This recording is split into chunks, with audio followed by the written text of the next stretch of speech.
اعوذ باللہ من الشیطان الرجیم بسم اللہ الرحمن الرحیم اولم یروا الی الارض کم انبتنا فیہا من کل زوج کریم ان فی ذلک لآیہ وما کان اکثرهم مؤمنین وان ربک لہو العزیز الرحیم۔ کیا نہیں دیکھا انہوں نے زمین کی طرف کہ کتنی اگائیں ہم نے، اس میں ہر قسم کی سبزیاں جوڑا جوڑا عمدہ۔ ان فی ذلک لآیہ، بے شک اس میں نشانی ہے آپ کے لیے۔ وما کان اکثرهم مؤمنین، اور نہیں ہیں اکثر ایمان لانے والے۔ وان ربک لہو العزیز الرحیم، اور بے شک آپ کا رب ہے غالب اور رحم کرنے والا۔ ان آیات مبارکہ میں اللہ رب العزت نے جو انعام احسان اس امت کے اوپر، انسانوں کے اوپر، اپنی مخلوق کے اوپر کیا، اس کا ذکر فرمایا کہ اللہ وہ ذات ہے کہ جس نے زمین کے اندر سے سبزیاں اگائیں، کھیتیاں اگائیں۔ یہ اللہ رب العزت کی قدرت ہے۔ ایک سوالیہ انداز کے اندر اللہ نے فرمایا کہ اولم یروا الی الارض، کیا نہیں دیکھا انہوں نے زمین کی طرف۔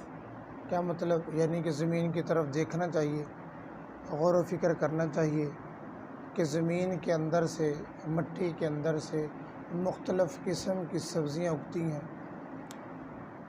اور پھر زمین کے اندر سے مختلف قسم کے درخت نکلتے ہیں، پھر ان درختوں کے اوپر پھر مختلف قسم کے پھل لگتے ہیں، اور پھر ایک ایک درخت کے اوپر بھی ایک دو تین قسم کے پھل بھی ایک درخت کے اوپر بھی ہوتی ہیں، جبکہ ان کی بنیاد، ان کی جڑ ایک ہوتی ہے۔ تو یہ اللہ رب العزت کی قدرت ہے۔ اور پھر ان کے ذائقے مختلف، پھر اکثر جو پھل ہیں ان میں سے ایک پھل کے اندر پھر آگے کئی قسمیں۔ تو یہ ان کو اگانے والا کون؟ اللہ رب العزت کی ذات ہے۔ زمین کے اندر سے سبزیاں، گندم، جو، باجرہ، بہت ساری چیزیں ہیں جو اللہ رب العزت نکالتا ہے۔ فرمایا کہ من کل زوج کریم، ہر قسم کی سبزیاں جوڑا جوڑا اور عمدہ، یہ نکالنے والا کون ہے؟ اللہ رب العزت کی ذات ہے۔ تو انسان کو چاہیے کہ اللہ رب العزت کی ان جو نشانیاں ہیں، زمین کے اندر سے جو چیزیں نکلتی ہیں، ان کی طرف غور و فکر کرنا چاہیے۔ اور جو شخص بھی، جس شخص نے بھی غور و فکر کیا ہے، جو شخص بھی غور و فکر کرے گا مناظر قدرت کے اندر، تو اللہ رب العزت کی اسے پہچان نصیب ہو جائے گی، اللہ کی پہچان اسے آسان ہو جائے گی، اللہ کو پہچاننا آسان ہو جائے گا۔ پھر اللہ رب العزت کی قدرت کا پتہ چل جائے گا، اللہ کی بڑائی کا اندازہ ہو جائے گا کہ جب انسان غور و فکر کرے گا۔ قل سیروا فی الارض، اللہ رب العزت نے فرمایا کہ تم زمین کے اندر سیر کرو۔ تو زمین کے اندر سیر کرنے کا مطلب یہ نہیں ہے کہ تم اللہ کی نافرمانیاں کرو۔ زمین کے اندر سیر کرنے کا مطلب ہے کہ تم اللہ کی قدرت کو دیکھو، اللہ کی نشانیوں کو دیکھو۔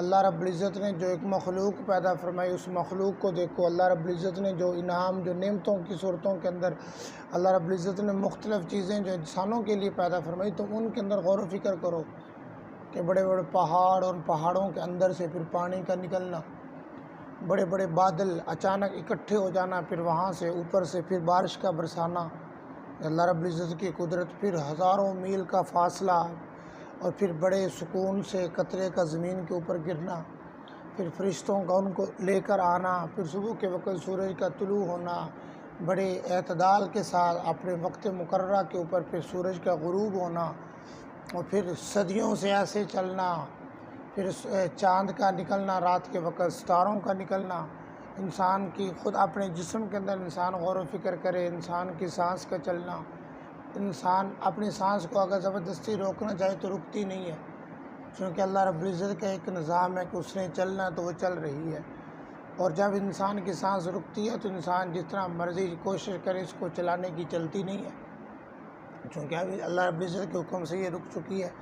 تو یہ اللہ رب العزت کی نشانیاں ہیں جو اللہ رب العزت نے امت کے لیے، مخلوق کے لیے، انسانوں کے لیے اللہ رب العزت نے یہ نعمتیں دی ہیں تاکہ انسان غور و فکر کرے اس کے اندر۔ فرمایا کہ ان فی ذلک لآیہ، بے شک اس کے اندر نشانی ہے آپ کے لیے، کس کے لیے؟ جو غور و فکر کرے گا، جو ان نعمتوں کے اوپر غور کرے گا۔ اب دیکھو جانور ہے، اللہ رب العزت کی طرف سے ایک نعمت ہے، تو جو شخص تھوڑا سا غور کرے گا کہ یہ سبز چارہ کھاتے ہیں، سفید دودھ دیتے ہیں، یہ اللہ رب العزت کی قدرت ہے، تو یہ اللہ رب العزت کی نعمت ہے۔ اگر تھوڑا سا انسان غور و فکر کرے تو کتنا جانور اپنے مالک کا فرما بردار نظر آتا ہے۔ تو اگر تھوڑا سا غور و فکر کرے کہ ایک جانور جس کو 1-2 وقت کا وہ چارہ ایک مالک ڈالتا ہے، تو اس کا اتنا فرما بردار جو رب جس نے سب کچھ انسانوں کو ہمیں عطا کیا، تو ہمیں اللہ کا کتنا فرما بردار ہونا چاہیے۔ وما کان اکثرہم مؤمنین، فرمایا کہ اکثر لوگ ایمان نہیں لاتے۔ اکثر لوگ ایمان نہیں لاتے، کیا مطلب؟ کہ اکثر لوگ غور و فکر نہیں کرتے اللہ کی نشانیوں کی طرف۔ اور جس شخص نے بھی سچے دل سے، صدق کے دل سے غور و فکر کیا اللہ رب العزت کی قدرت کی طرف، اللہ کی نشانیوں کی طرف، تو اللہ رب العزت نے اسے ایمان جیسی عظیم نعمت سے بھی نواز دیا۔ اور بہت سارے لوگ ایسے ہیں دوہریہ، یہ جو کہ نام ملحد قسم کے لوگ، جن کا یہ کہنا ہے کہ اللہ رب العزت کی ذات ہی نہیں ہے، اعوذ باللہ۔ وہ کہتے ہیں کہ نظام چل رہا ہے تو بس شروع سے چل رہا ہے اور بس یہ چلتا رہے گا۔ تو جب تھوڑی سی چیز ہم دنیا کے اندر خود بخود نہیں بنا سکتے، اللہ رب العزت کی طرف سے اسباب کے درجے کے اندر محنت اور کوشش کرنی پڑتی ہے۔ اتنی بڑی زمین، اتنا بڑا آسمان اور اتنا بڑا نظام، یہ کسی کے بنانے کے بغیر کیسے بن سکتا ہے؟ تو اللہ رب العزت کی نعمتوں کے اندر ہر انسان کو، چاہے وہ مسلم ہو غیر مسلم ہو، ہر انسان کو غور و فکر کرنا چاہیے۔ فرمایا کہ وما کان اکثرہم مؤمنین، اکثر لوگ ایمان نہیں لاتے۔ وَإِنَّ رَبَّكَ لَهُوَ الْعَزِيزُ الرَّحِيمُ، اور بے شک آپ کا رب زبردست ہے، غالب ہے۔ جو ایمان نہیں لائے گا اللہ رب العزت کی طرف سے اسے سزا ملے گی، اسے عذاب ملے گا، یہ اللہ رب العزت کی پکڑ کے اندر آئے گا۔ جو بھی اللہ رب العزت کی ذات کے اوپر ایمان نہیں لاتا، رسول اللہ صلی اللہ علیہ وسلم کا آخری نبی نہیں مانتا، اللہ رب العزت کے احکامات کو پورا کرنے کی کوشش نہیں کرتا، یہ اللہ رب العزت کی طرف سے اس شخص کے اوپر عذاب آئے گا، اللہ کی پکڑ آئے گی۔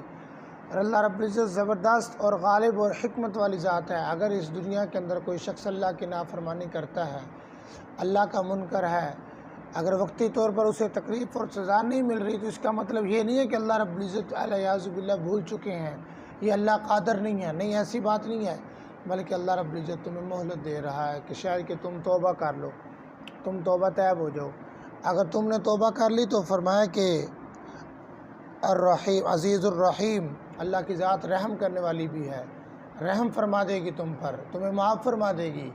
اور اگر تم توبہ نہیں کرو گے تو فرمایا کہ عزیز، اللہ کی ذات زبردست اور غالب ہے، غلبے والی ذات ہے۔ اللہ کسی کو اگر پکڑ لے تو پھر اسے کوئی بچا نہیں سکتا، کوئی چھڑا نہیں سکتا، اور جسے اللہ رب العزت رہا کر دے پھر اسے کوئی پکڑ نہیں سکتا۔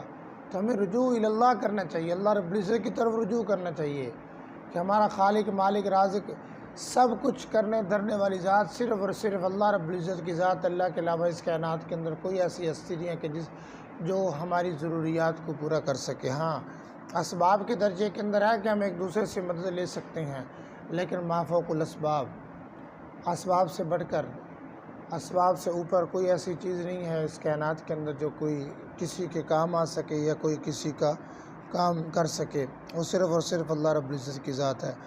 تو ایک تو اللہ رب العزت کی قدرت، اللہ کی نعمتوں کی طرف انسان کو غور و فکر کرنا چاہیے، مناظر قدرت کو دیکھنا چاہیے، اور پھر اللہ رب العزت کی پہچان کرنی چاہیے۔ اور دوسرا یہ کہ اگر انسان سے کوئی خطا، غلطی یا ایمان سے پھرا رہا یا اسلام سے پھرا رہا یا دین کی سمجھ نہ رہی، شریعت کا نہیں پتہ تھا، لیکن اب احساس ہوا، فکر ہوئی، تب انسان کو چاہیے کہ انسان توبہ طیب ہو جائے، اللہ رب العزت کی طرف رجوع کر لے، اللہ رب العزت کی ذات معاف